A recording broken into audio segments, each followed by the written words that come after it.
Good morning all. Today we are going to discuss about martingales. So martingales typically depend on the statistical concept of expectation theory. Expectation theory says that a stochastic series, that is a series of random variables, focuses on the central tendency. So when it goes away from central tendency, both on the upside as well as on the downside, it has a tendency to come back to the mean. So it is called stationary process or mean reverting process. Martingales are typically of three types. One is a pure martingale where today's expectation value and yesterday's actual value is exactly the same, or today's actual value is going to be tomorrow's expected value. That is the concept of a pure martingale.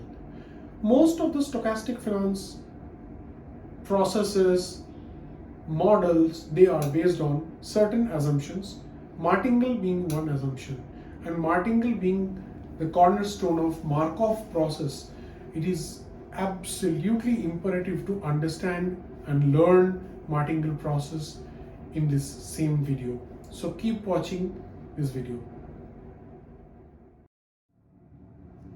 So today we are going to discuss and we are going to demonstrate about the martingales.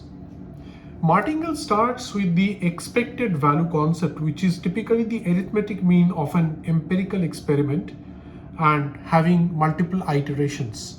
So in a random variable scenario, when tomorrow's values are dependent on today's value following the Markov process, then under that process it is extremely important and of paramount importance to identify what we are going to get tomorrow by today's value. Obviously it's a probability driven calculation and we will do that calculation right now. So let's start the calculation. So the expected value of S1, what is S1? S1 is typically the value of stock tomorrow, day 1. Today is day 0. Suppose this stock has two probabilities. One, either it can go to 8 from today's 4 or it can come down to 2 from today's 4. Just an example.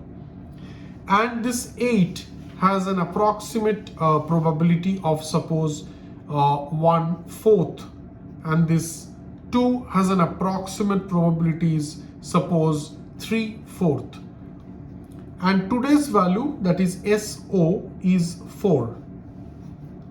This 4 can be dollar, can be pound, can be rupees, anything. Therefore let us calculate this calculation. It is 8 multiplied by 1.4 plus 2 multiplied by 3.4. Therefore we get something like 14 by 4 and ultimately we get 3.5. So 3.5 is the value of ESO, that is expected value of the stock tomorrow, and it is lesser than the stock price today. This kind of concept is called super martingale. SUPER, super martingale. So in super martingale, what happens? The expected value of tomorrow is lower than the value of today. That is the concept of super martingale.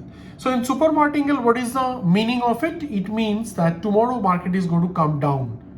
Today market is high, therefore the stock price is at 4. Tomorrow market is going to be slightly down, that's why the stock price is going to be 3.5. Now let's see another scenario, which is a slightly different scenario. So we take EO S1 and there are those two prices which are kind of thought of, 8 and 2.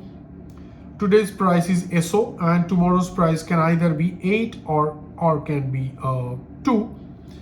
And suppose the probability associated with 8 is half and other half probability is associated with 2. Therefore the calculation is like this: 8 by 2 plus 2 by 2. Therefore this calculation is called 5. So that means the value of ES1 is 5. Therefore SO is actually lower than E0 S1. That means tomorrow's price is bigger, or rather tomorrow's expected price is higher than the price of today. So this is called sub-martingale. Sub-martingale.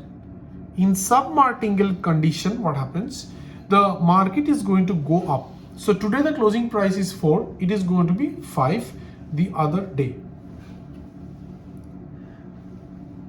So we will now understand what is a pure martingale. Therefore, now we will understand what is a pure martingale.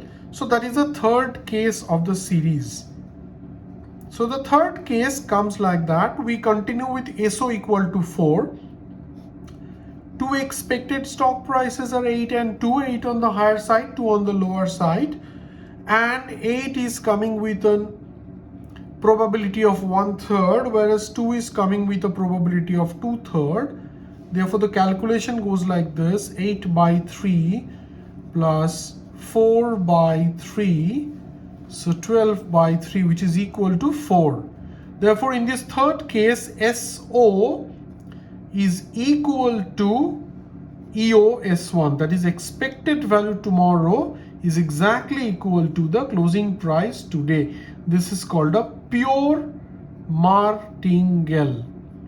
Pure martingale means market will be range bound, and all these stochastic processes that we usually learn, martingales are a fundamental assumption of all stochastic processes.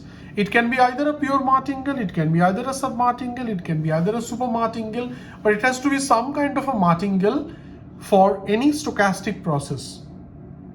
If we think about Benoit-Mandelbrot once said that the large change is followed by a large change and the small change is followed by a small change. So large change upside can be followed by a large change downside. Therefore, a large super martingale can be followed by a large sub martingale, and opposite, the reverse is also true. So this is a brief lesson so far of martingale. Stay tuned for more.